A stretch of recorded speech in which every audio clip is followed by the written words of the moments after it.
Hello, Heather here from Rock Your Mud. I wanted to talk today a little bit about patience and how we never seem to have enough of it. One of the things that I've noticed in myself recently is how challenging it is to be patient with results, patient with expectations, patient with anything that really just needs to take time. Things that we know we can't rush. So when it comes to the work that I do and the conversations I have with people, we all really want things quickly. We want to have results happen fast. We want to meet our goals quicker. We want to receive our payouts for all of the things that we're investing our time in. And the reality is, we can't rush the timeline. We cannot make things happen faster than they are supposed to happen. And we often lose sight of that. And we often think that certain things need to be done by a certain time. So we think about some of our conditioning, perhaps in terms of life plans in, go to school, finish your education, get married, buy the house, have the kids, get the dog, all of these things. That's just one example of many. But when we have these beliefs, we tend to lose our own true north.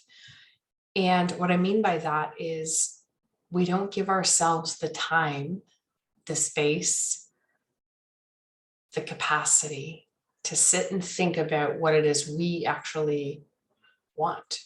What do we want to create? What do we want to experience? And so right now, I feel that although the energy is much different than it was a few weeks back, it's much lighter, it's more airy. I can feel that crisp, energetic pulse that comes in. It's also still a time of unpacking and uprooting, if you will. And I'm feeling that when we allow that to happen, when we allow whatever seems to be pestering us to just kind of come up to the surface, when we give it space to breathe, or we air it out, as I like to say, it provides us with an opportunity to sit with what it is that may not be working out so well for us.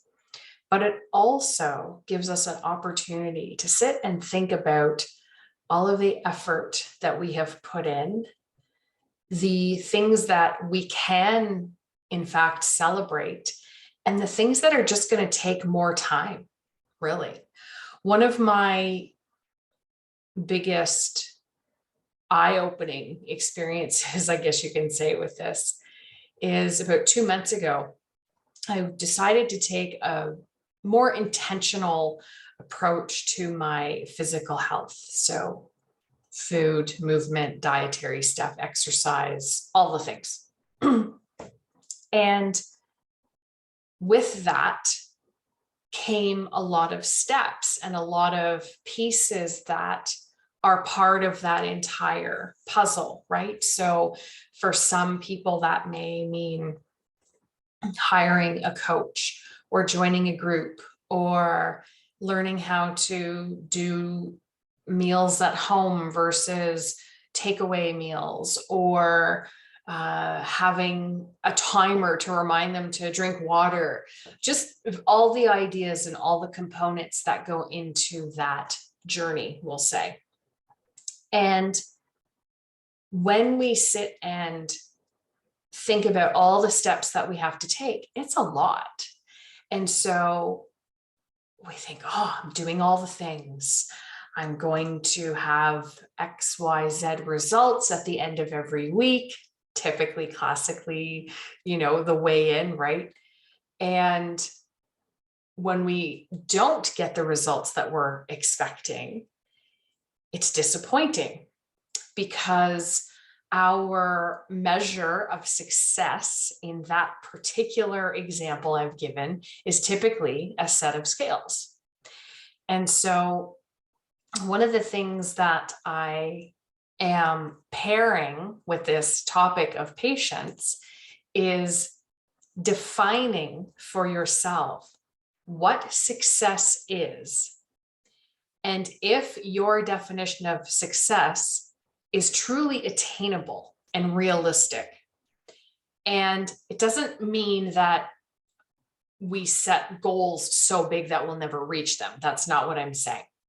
What I'm saying is, are the ideas that we have about success, one, truly ours, and two, actually doable? Or are we thinking bigger than what is logically, practically, energetically feasible and reasonable? And we often think these big, beautiful thoughts, and we have these fabulous ideas and dreams, and that's wonderful. But what happens is we often set ourselves up for disappointment. And so we need to scale it back a little bit. We need to sit back and think about what is actually attainable. What truly is my definition of success? So I'll give you an example tying back to my journey of the last 2 months with the health and physical wellness piece, we'll call it. Weight loss was not my number one goal. It was kind of in second, third, maybe even fourth place. My number one measure of success was actually feeling stabilized in my moods, which I know are directly impacted by my food and my relationship with food. We'll just keep it short and sweet right there. The other piece was having stabilized activity level, doing enough with consistency every single day versus the fits and spurts of, well, it's Tuesday, so I'll do this day, but then I'm taking Sunday off because whatever, and coming up with all the storyline and the excuses. It was what is actually reasonable to do. And so I set my specific targets for each day, met them, and with the exception of a handful of days due to migraine or physical illness. And all of that, all of the experience with setting myself up for success with what I wanted to eat, when I wanted to eat it, making sure I was eating, making sure I didn't have these big long gaps between meals and snacks and all of this kind of thing. And building in consistency of new habits, new behaviors, and new choosing and deciding. Last week, when I went and did my 2-month weigh-in, I had noticed that in all of the 2 months, I did not lose the weight that I thought I had lost because I had put a number in wrong in my calculation, in my spreadsheet. And because I'm a big on tracking everything and spreadsheet love, for those of you who know me, I'm sure you're greatly amused.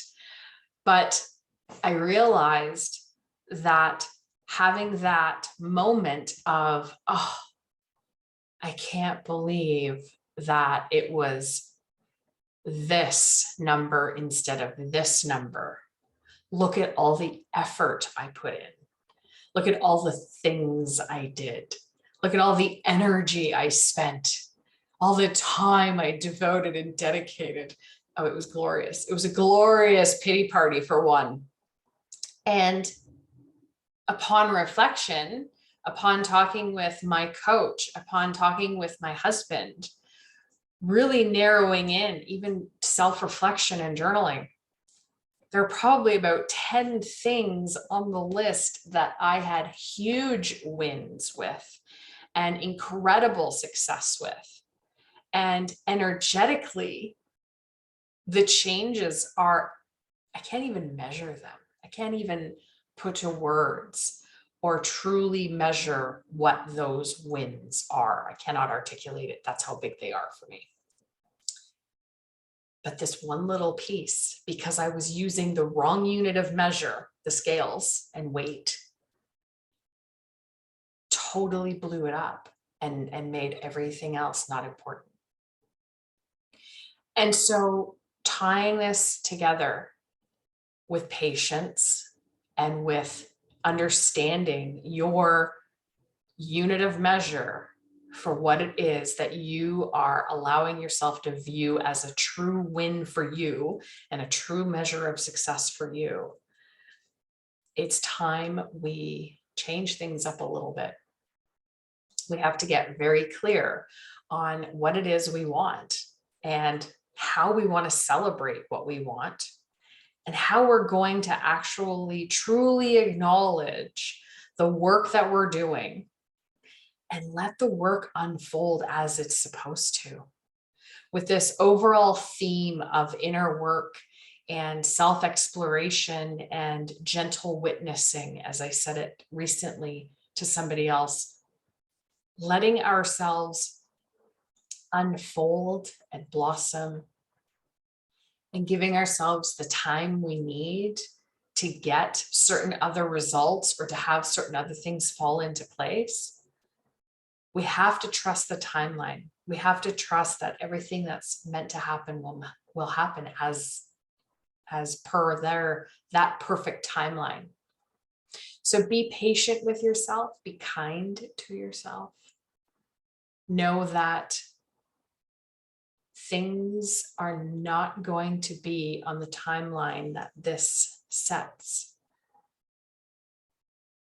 That's where we get things muddled up.